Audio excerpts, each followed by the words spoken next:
calling it the tariff tantrum. Market kind of took a bath for a bit. And normally what you'd see in a diversified portfolio of stocks and bonds, stocks go down, bonds at least hold their own. Yeah, a little flight to safety. Right, a flight to safety, right? Treasuries. And so you see that didn't happen this time.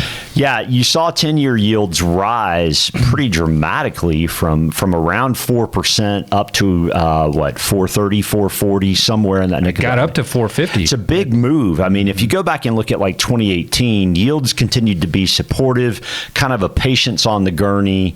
Let's just recover and in that flight to safety place. Yep. That didn't happen this time around. So the big question is why? Why did yields pop for 10, 20, 30-year bonds?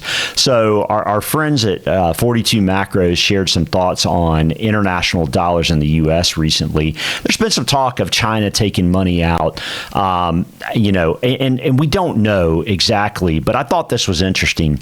I mean, if you look at Darius's report on international investment, the research showed that basically the amount of international money in the United States buying our assets, whether it's stocks, whether it's U.S. Treasuries, whether it's real estate, whatever it is, has more than doubled in the last 5 years. So rest of the world money coming to the United States.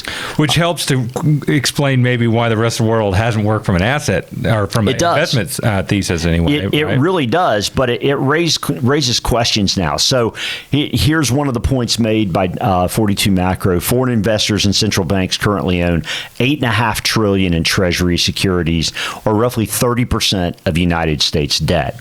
Well, what happened in the last few weeks? Well, the dollar dropped pretty dramatically relative to the euro, and conversely, what that means is that the euro went up relative to the dollar. So why did yields rise? Well, if you own U.S. bonds and you're an international investor and you sell those bonds, that means yields rise.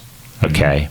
And if you're taking your money back home, you have to sell U.S. dollars, which is why the dollar would drop, and you have to buy your currency to then presumably reinvest it, in your markets, in real estate, that's right. Somewhere over there. Once you get over there, rest of the world, wherever it is, I mean, you can put it in cash, stocks, bonds, real estate, gold, Bitcoin, all those options. But I mean, that's kind of it. Right. In your currency instead of U.S. currency. So the punchline is, it looks a whole heck of a lot like folks internationally sold U.S. assets and took them home. Yeah, took their ball and went home. We'll leave you to decide why they would do that.